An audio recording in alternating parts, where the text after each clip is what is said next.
Today we are going to tell you all about taking a transit tour from the Doha Airport in Qatar. Qatar, how do you say it? We heard it said so many different ways. So I don't know the answer. But I've always heard that it's Qatar, but then when we were there, some of the people were saying Qatar. And it seemed like the local guide was saying Qatar. Qatar. Yeah. Qatar, So we're saying it wrong, I'm sorry, but it is a great place. We really enjoyed the transit tour and we're going to tell you all about it. So we had a very long layover in Doha on our way from Madrid to Bali. And this transit tour is one of the things that came up. And I'm so glad we took it because we had a very good time. So just arriving into the airport in Doha, it is a great airport. Beautiful. Yeah. It's new. It's only 10 years old. And you know that because there are signs everywhere stating that they are having their 10-year anniversary and they are very proud of it. They are very proud, and rightfully so. It is a beautiful It's a nice airport. It's very easy to get around. There's lots of public art. Let's talk about the art for a minute because it's pretty interesting. The highlight is Lamp Bear. There's this giant bear, like stuffed bear with a lamp through its head. And through its back. It is definitely a landmark. You're probably going to want to walk by it and check it out. Everybody was going by and taking pictures and selfies. Definitely worth checking out. But other than that, there's lots of other art too. There's this one set of sculptures. I think there's about 10 or 12 of them throughout the airport. And there are these big bronze sculptures that are made to be interactive, mostly with children's slides and climbing cages and that type of thing within them. And they're really cool looking.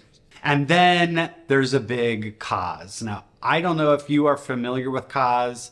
I really wasn't before this, but now that I've seen it there, I'm starting to see it everywhere. Yeah, just the other day, we're here in Bali and we were in a hotel and we saw a Kaz statue there. He is a graffiti artist who created this character, and now there's a giant statue of one in the Doha airport. So that's my favorite one, I think. Yeah. Another thing you can do there, it's called the Orchard. Yes. And it's a huge indoor garden area. Kind of reminiscent of Singapore airport, but it was just this beautiful little garden with glass ceilings and lots of plants. Very tall trees. Yeah, in there. you can go walk through. It's 2 layers. And water feature. There's places to sit, and some of those places to sit have charging capabilities. So you can go in there and charge your phone or your computer or whatever. It's surrounded by restaurants and by upscale shopping. So if you have to buy a few things like there's lots of shopping. Michael Kors or Armani or Burberry, it's all there. You can find anything. Getting around the airport is pretty easy. We flew into C terminal, and from there we walked down, and then there's the A and the B terminals that we had a long time. We had a 20-hour layover, which was a little bit ridiculous, but we had a free ticket that we bought on points, so we were ready to go with that anyway. And we knew we'd take the tour. Yes. So that was a big thing. But so we did walk around to the other terminals, and there are lots of places to sit. They do have in some areas the lounging chairs, which is really nice. We slept so you can for a kind of lay while. back, and I did fall sleep asleep there. They have lots of charging stations, so there's plenty of places you can plug in your phone and stuff like that. It was pretty comfortable. Yeah. But the reason you're watching this video, we want to talk about this transit tour. So in order to qualify for the tour, you have to have at least a 6-hour layover between your 2 flights. And then the tour itself is 3 hours, plus you have to allow time to get through immigration and customs. So there is a desk. It is the Discover Qatar desk that you need to go to, and that's where you book your excursion. It's not that far away from Lamp Bear. Look for Lamp Bear. Yeah. Head towards the exit under the escalators between terminals A and B, and you will see it underneath the escalator. Yeah, it was really easy to find. I mean, it was right there. They do have a couple of tours that you can look at. We were interested in the city tour, but what were the other tours? They have a longer one. It's a inland sea and desert tour. And that one takes a little longer to do. They have an art tour of the airport. You could do that if you wanted. I know, I kind of wish we would have done that one. It probably would have been interesting. And they have a private tours you can take. So you can do whatever you want. You just hire a car and they'll take you wherever. The city tour that we took, we went early in the morning and we booked it for, I think, like 2 o'clock in the afternoon. The website and everything says come back 2 hours before your tour, and then they kind of help you to get down to immigration. They actually told us just to come an hour and a half. Yeah. So that worked out for us. And then someone from the gate actually walked us down to the immigration counters and showed us which line to get in. They didn't go through with us. They didn't really help us with the visa itself. That is all on you, but they did. And you have to be eligible for it. Yes. So I can't remember, 50 countries or something. If you go to Discover Qatar's Qatar. We're not in Montenegro anymore. We were there for too long. If you go to their website, they have a section you can click on and it shows a list of who can get into the country with. It's like visa free. Visa free. So from the United States, you do not need a visa. It is just, you can enter and leave. So it was very easy. It was easy. And so you need to qualify for that to be able to, make it on time for the tour. But they took us right down to immigration. We got in line. There was, I don't know, I think eight people of us in the end that were in our group. We all made it through customs and immigration. And then on the other side, you go through and there's another desk for the Discover Qatar company. And you go and you meet them at that desk. We went there. I think we got through immigration so quickly. It wasn't crowded. There weren't really any lines. So we waited there for our guide. I think a half hour or so. I think it wasn't a matter that we were waiting for him because he was late. It was just they had allotted so much time to get through immigration and we got through pretty quickly on this particular day and time. So that was good.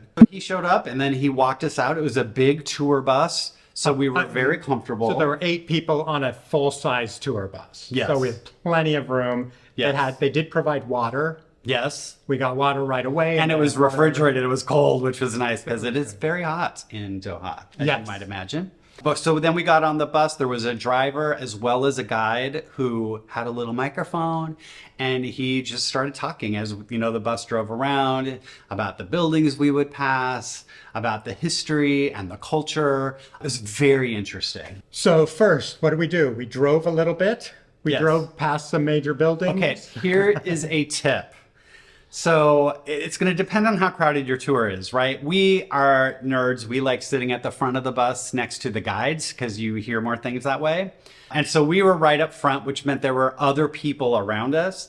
And as you start driving, you realize you're passing things on the right and you're passing things on the left. And if you are not up against the window, you're not going to see as many of the things. So if you have to choose, I would say sit on the left side of the bus because the water's on the right. And so we did see things out that side, but I think there was more on the left. But if you can get in a row where you can jump back and forth, ideal. If we'd been back a little bit farther, because that bus was wide empty, then we could have been really nerdy and jumped around from side to side, and we would have had some better views. What was For the example, really cool my building? favorite building is Qatar National Museum. And it's this gorgeous building designed, it looks like a pile of sand dollars. Yeah. It's just gorgeous. And we were on the wrong side. Yes. So I'll play the video that I took. It's very sad. it's very sad. But then you stop. First stop is at the Islamic Museum. And this is a building designed by... At the Islamic Museum. It's a little bit in the distance, but you can see the cool building. Who is it designed by? IMP. And then there is a great panorama of the city. Which is truly the reason to stop. Yes. We took some pictures. It was very hot and sweaty, and the sun was very bright trying to take pictures. If you are enjoying this video, please hit the subscribe button. We are David and Rob, long-term travelers who are here to give you an example what you might be able to do with your own long-term travels. Then you drive along the waterfront and you hit the new city, where all the skyscrapers are. So beautiful city with, giant skyscrapers. The city is constantly expanding and they're building new areas. But that was kind of fun to drive through and get to see a little bit of that downtown area.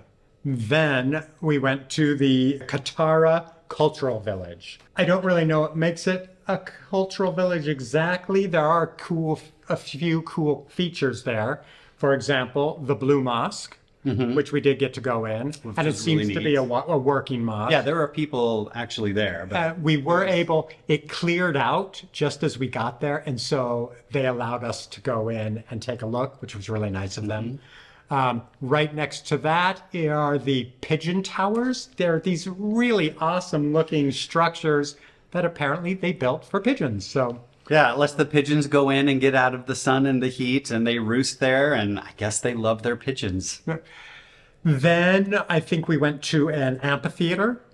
Beautiful amphitheater they have there. Yeah, some nice statues over the water. Yeah. Yeah. And then we saw the Gold Mosque, which is just covered in gold tiles. Yeah, we didn't go into that one. We were just outside, but it literally is covered in gold tiles. It is gorgeous. Yeah, so just pretty much we took a little walk through this village, and it was really interesting. I'd say the highlight was the last stop. Yes. So then we got back on the bus and we drove through. We did go by the palace and the camel guard was out. So it was kind of just lucky that we were there at the right time. Apparently twice a day, the palace guard rides their camels on rounds around the palace. And we just happened to be there to see it. And we couldn't get off the bus. I mean, we were just driving by. So, you know, everybody was trying to take pictures and get video, and it was not the best conditions. However, it was really cool just to kind of see them out there riding their camels. So then we went to a souk. And so there's all these shops and restaurants and stuff. We just were able to kind of walk around. Yeah, there was lots of people there.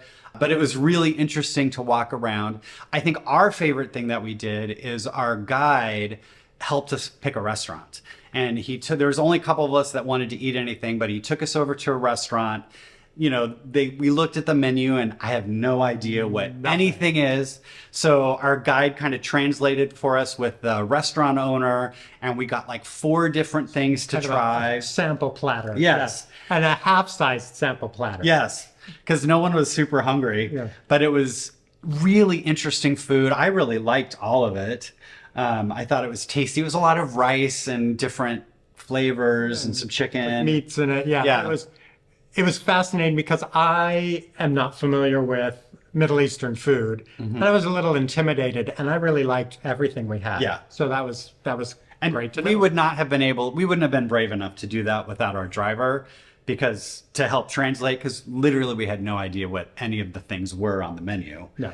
And so that was really interesting just to kind of sit there in the souk in that atmosphere. We're sitting there and some like police ride by on horseback and, you know, just the people walking around and all those smells and the sights and eating this new food. And we were joined by a really nice Italian couple. Yes. So that was really nice to share that with them. Yeah. Do you remember how much it cost? It was about $14 US for the 2 of us. For that little half-size smorgasbord, which was plenty for us, and it was really good. Really worth it because there was nothing at the airport that cost less than that. Oh, the airport's very expensive. So this was a nice cheap way for us to get a meal, actually. Yes.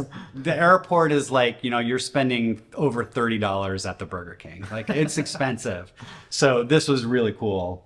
And we really enjoyed our whole experience. Then we walked around the souk a little longer. They had this big sculpture there that apparently it was put in place after, I think in 2016, after their biggest sports win.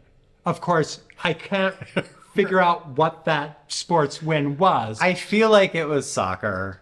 Maybe. It didn't say, nothing said. Nothing said. Our guide mentioned it, but we didn't quite hear, and I don't know. So we're not sure, but they won something big, and so they put in this giant thumb, which I guess is supposed to be a thumbs up. So of course we loved that and got some pictures with the giant thumb. And then we just kind of walked around after that. It was really pretty. I think we had like 45 minutes to walk around there, including the time that we spent at the restaurant.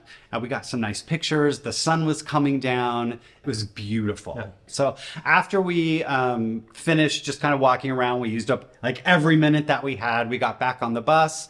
It was starting to get dark, and the bus took us back to the airport. They were right on time with everything. I mean, we were right at 3 hours, just like they promised. I mean, they do 8 of these a day. Yes. So they know what they're doing. They've got the routine down. Anyway, we got back to the airport and then we had to go through security and immigration again. Again, that was super simple. We got right back into the airport. What else can we tell you? So one thing, yes, so very important. They make a big deal about this, is that alcohol is not allowed in the country. But when you're in the airport and you're at the duty-free shops, you can purchase alcohol. And so they make a big deal about saying, do not purchase that alcohol from the duty-free shops before you go on the tour. Because if you try and go through customs with alcohol, that's a big no-no. So if you're planning on buying any alcohol there, make sure you do it after your tour before you leave on your flight. Yeah, because you bring your bags with you on the tour. Yes. And they were safe on the bus. There was someone watching it at all times. So when you got off the bus, yes, I didn't feel like I was worried about my belongings at all. And we didn't have our checked bags. Like those were still checked with the airline, but just our carry-ons and stuff. The price. Oh, very important to talk about. How much did this magical 3-hour tour cost us, David? 115 Rial, which converted into US dollars was $31.45 each. Yes. So, you know, it's not free. It's definitely something you have to pay for. But for a 3-hour tour, we absolutely thought it was worth it. Just to get out and to be able to see a little bit of the country and not just be stuck in the airport the whole time, but to be able to get out and see this beautiful city that I would go back and spend more time in. I think I would. There would be other things I think. And I felt very see. comfortable there. So that was our Doha adventure. We had a great time. And if you find yourself sitting in the Doha airport for more than 6 hours, we definitely would recommend taking this transit tour. It's a great way to spend the time and see a little bit of the city. We do videos on long-term travel related things. If you would like to see some of our other videos, we will put some links right up here. The end.